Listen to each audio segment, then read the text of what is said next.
Today in the Buckle and Shackle 3D shop, I have printed this clicker dumpling in PLA silk. Because it is in silk, we need to make it stronger. So let's open Bambu Studio and find out how.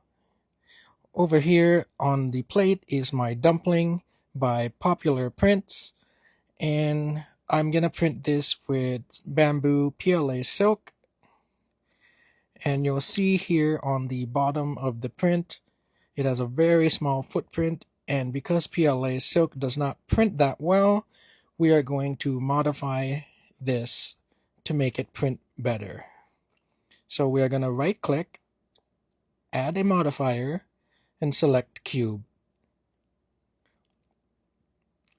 On the objects tab to the left side here, we are going to select the dumpling, right click, and press center. We're going to select the generic cube, and click center as well. As you can see, it centers it right on the middle of the keycap here. So now with the cube selected, we are going to resize it.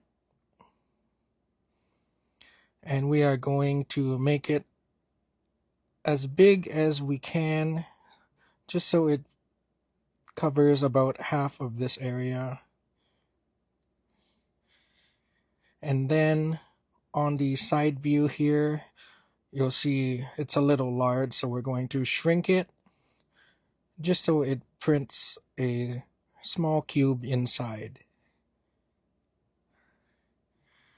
You'll see here that moving the object down so that it's past the plate doesn't matter.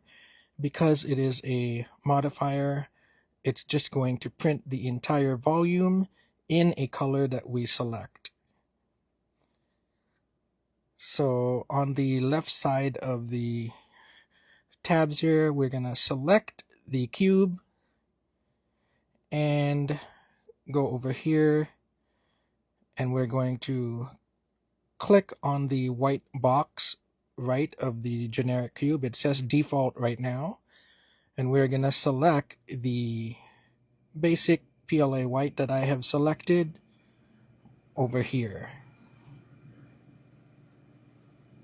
Now we're going to slice this file, and you're going to see that we have a cube right in the middle. There we go. Now this will print perfectly with a small cube on the bottom. The PLA white is much stronger than PLA silk, and you no longer have to worry about your little switch breaking. And over here on the slicer view, you'll see that it prints right up to the top of the cap and adds a little cube inside. Thanks for watching. Please like and follow. Goodbye.